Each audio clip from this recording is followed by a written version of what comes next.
I want to introduce to you another gentleman that we all love very dearly.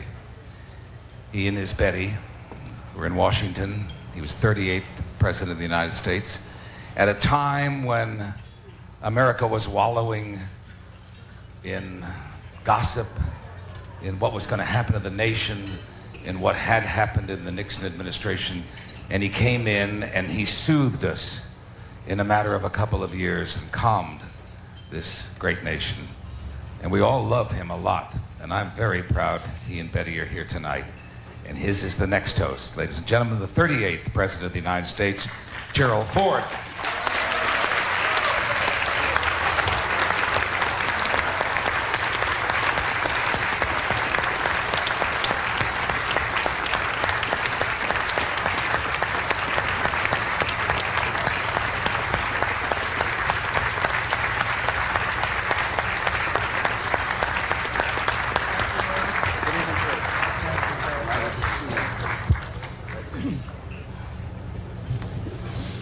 Nancy, and all of Ron and Nancy's many, many friends. Betty and I are honored to be here and to have a role and to participate in congratulating Ron on 85 wonderful years of public service and private enterprise success. I can say without any hesitation or reservation that this day is truly a milestone as far as President Reagan is concerned, because it gives him the opportunity to reflect on the tremendous contributions that he made over many, many years in the political arena and to the community as a whole. I recall very vividly, Nancy, I was a member of the House of Representatives when Ron announced that he was switching parties from the Democrats to the Republicans. And I can say that it gave us in Washington a real shot in the arm, because we knew from his background in the private sector that he would really be a great leader in the political arena.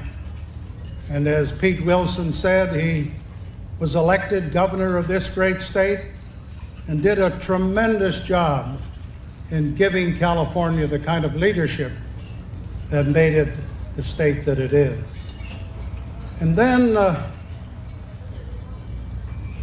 I have to remark just a bit about a little confrontation that Ron and I had in 1976.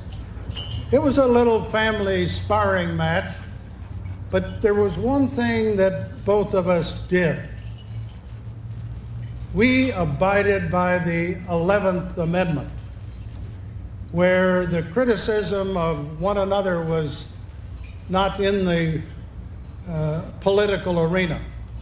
We talked issues, we debated the facts, and it seems to me, Mr. Speaker, that some of the people that are campaigning in 1996 might go back and refresh their views about the 11th Amendment.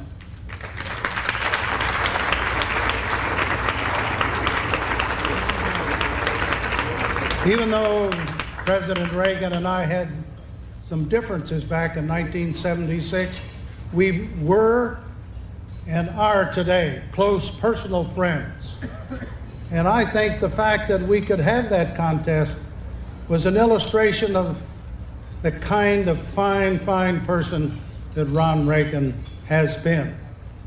And then, as Nancy well knows, in 1980 in Detroit, Ron and Nancy and Betty and myself sat in the hotel, and Ron had suggested that maybe I could be a good running mate for him in 1980. Well, we talked about it, looked at the situation, and it wasn't feasible. But it did give me, not on the ticket, an opportunity to go the length and the breadth of this country campaigning on behalf of Ron Reagan, against Jimmy Carter, and it was a great, great result for the American people.